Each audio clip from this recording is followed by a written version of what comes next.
Welcome back. It's Mansfield's Money Sense. Bob Power joins us. He's from Power Corporate Consultants. We're talking mergers and acquisitions. Bob, how do you actually do one of these things? We've been talking about them, but how do you identify? Yeah, I think, Jeremy, if you long we split it up into those three: small, medium, big, because they're very different. But if you're going to buy a business, first thing you've got to go and check that it's what you want and what the seller says it is correct. Now, so you do what they call a due diligence. Mm-hmm. Now, there's a lot of people who seem to be jumping these due diligence at the moment. They're rushing in, and they're missing things. And there are certain ways you can do a due diligence, and it's very simple. You've got your financial, but what do we do in financial? We say, well, let's see the last 3 years' financials, but you're buying a business, you're going forward. We keep on going backwards. And I've said this for so many people now. It's sure you want to have an idea what went on, but it's what's happening in the future. And there's a thing now called the strategic due diligence, where you say, well, we're going to buy this business. Sure, the financials, we need them to give us an idea of the base, but now going forward, who's the competition?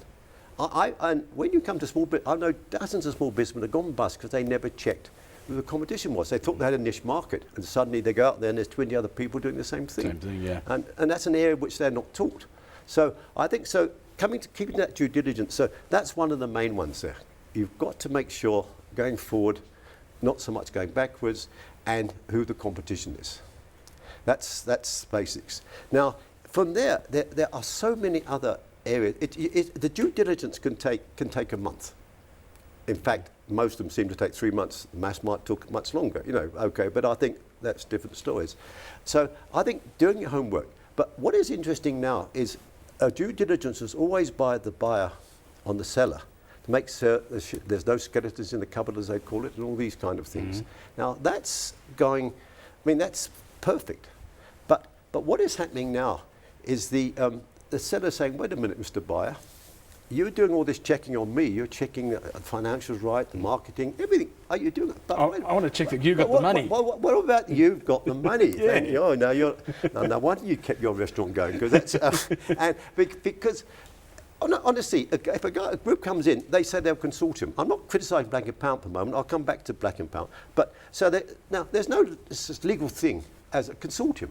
So who is the legal entity? Who's going to be the person who's responsible if something goes wrong? So that has to be checked out. Then you say, okay, now, very good, but the seller is not going to open his doors until he's clear that that person's got the money, and it gets what they call a letter of comfort from the bank, saying everything being equal, there will be enough money to cover whatever the purchase price is. Now, if you get that letter, it's good for the seller. But he's still going to be a little bit cautious because he hears lots of stories. All people talk at the clubs and say, "Oh, we just lost this money, because we didn't check, etc." So it's a very important. So this whole thing now of the seller's due diligence, I'm finding. I've spoken to a legal firm the other day. They weren't aware of it. I've just written a book and I've put in there. It's important because the seller is not going to open his door until he knows that the buyer, as you say, has got the money. That's the critical thing. Yeah. And a due diligence can take a month, 3 months. Now you can waste all that time at the end. But you're also divulging a load of information to people who... You're opening yourself up to be raped. Yeah. And there was a case, last year, a guy came along, I think it was 20 million deal, somewhere around there. Have you got the money? Yes, and there's a letter from a bank. I can't mention the bank's name. So the guy said, excellent. So everything goes through, good, etc., etc. Okay, now, agree the purchase price, 20 million. Can we now, let's do get the going. deal. Oh, well, we haven't got the money. We got this letter of comfort. And we checked the bank, which you perhaps should have done at the beginning. That letter was a forgery. End of story. So they've opened up everything. They've given all the information to somebody who could very well go out and open a business similar to theirs and compete against you. And don't forget, that company could be acting for the competition, for all we know. Yeah. Are you with me? So this checking, it's the norm. The norm of the legal, checking all the legal documents, financial documents, that's all norm and it must be done. But is this twist now where the seller's saying, wait a minute. Can you imagine the amount of documentation that went down around the Massmart deal? Oh, enormous. Must have been massive. Yeah. The whole thing on due diligence, we use this word because we hear about corruption. Forensic now, you've got to go really deep. Okay, now let's move on here because you mentioned empowerment. Near the beginning of the show, you said it was one of the reasons why a lot of UK companies will not come in here. What are your views on I've got to be open and frank with you here. I'm back to my pros and cons, whether you can call it as lawyers do this. No, you see, that's the lawyer in him coming out there. They always argue like that. They say, yes, sir, my lord, on this hand, but on the other hand. Yeah, well, I'm not going to call you my lord, but the crazy thing is, Jeremy, is that as I understand it, there's people don't do the homework, etc., etc., etc., and I get worried that we're not doing things properly, and we just mentioned the case, is the money in the kitty, Unfortunately, I believe BE straight away. I believe it's for the history of this country. BE is absolutely correct. I don't think we can argue, but it's not what you do; it's the way that you do it. And suddenly, what has happened here now?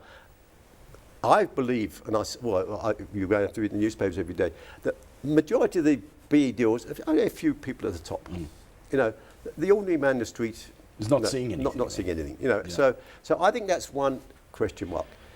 Two, a lot of people say they've got these contracts, they open these doors, these tenders. When the deal goes through, they don't have those contracts, and suddenly I could tell you many cases on this. And so it's crazy. But then on the other hand, you've got now, let's call it the white company, wants to black empowerment, because he wants to get contracts, he wants tenders and all these things. If it's not going too well, he says, oh, wait a minute, I'm not going to go to that level. We had cases of the gardener. Honestly, it's so important, that we check these things. But also, isn't part of the problem here, Bob, that we've got a load of black empowerment deals that have gone through based on future earnings against shares. So, if the company doesn't perform, that deal technically is never going to happen because the company is never going to get the money. Well, you've got the case where the guy says, okay, I haven't got the money, but I'll pay out the future dividends. Now, that's fine if the future dividends are not, but the economy is like it is now, those future dividends are not there. So the guy can't pay. So he's there for maybe 1, 2, 3 years, and he still hasn't paid the purchase price. Then he'll have a shareholders agreement, and the shareholders agreement will say, if for any reason they sell, he's entitled to 25% whatever he's got. Now, if someone comes in and buys that business, that guy's entitled to 25% of the purchase price. For having put nothing in. For put nothing in. And that is one. But I still worry about this fronting, as we call it. That worries me as well. It's easy for the white companies to criticise. Okay. I'm saying now, let's be fair. Let's look again back to pros and cons, but let's be honest. Okay, and fair. you've now, in this show alone, you have already suggested we scrap we change the entire tax system, which I think for small businesses. If the Minister of Finance is watching, terribly sorry, sir, but Bob's just changed the whole thing. For only small businesses. Okay, so now, how would you approach the economic empowerment quandary that we're in? I believe that. See, if one of the reasons a big company is not coming here is because of black empowerment, we've got to do something about it. If that is, and that seems to come out in the press over the weekend. I think it's still trial and error, and I honestly can't. I mean, you can't scrap black empowerment now. How would you look at implementing it? Well, I'll go back to this seller's due diligence against the buyer. That, to me, should be far more open than it's ever been. Because, I mean, people don't even know about it. And they don't check the buyer. I mean, that buyer may not be black empowerment, maybe someone else, but you've still got to check it out. So I think you've got to be far more thorough with your due diligence. That's critical. So if you do that, there's a good chance the guy, you know he's... But is the money there again? And we've got to, and I think you can be firm and say, if the money is not there, no deal. Or even if the bank's there, that case I mentioned, perhaps we were careless. We should have gone to the bank and said, is this your letter? And fine. Okay, we're starting to wrap up now at this stage. I'm just getting into it. Yeah, I know, that's the problem with you. We could do a 3-hour show with you. We've got about 2 minutes left, I think. Are there any big deals pending that we're aware of that are in the pipeline? They seem to be all on hold at the moment. My information from an auditing firm I deal with was saying to me there's going to be very little M&A activity in the next 3 years. in South Africa. That was the information I got. Whether that's true or not, we'll see. But the mutual no's gone through. The banks come and go. You don't know what's happening there. I don't think there's any really outstanding at the moment. Reading the Sunday Times yesterday, the big deals, in fact, are in Africa. If you look at those 10 big deals, the only big one was the Massmart here. The others were all over the place. So it doesn't seem to we seem to be not there. I think our market is still the small businesses, as long as we keep look after them. And you must think of the middle. Let's call it the middle. That must be. We talk about we must have a big middle class in these countries. Isn't that where they are, in that middle? So again, perhaps help them, not so much as we're helping the smaller one, but help them. But you never know what's going on there. You don't have the figures. Because they're not on the stock exchange, etc. So you don't know what's happening. Who is our biggest competitor in Africa? I thought it was Ghana one stage because they've been doing a lot of work, but it looks like it's going back to Nigeria now. Namibia's been moving up. Kenya suddenly is moving up. Mauritius, with getting deals, it seems to be going very strongly. So there's a hell of a mixture out there now.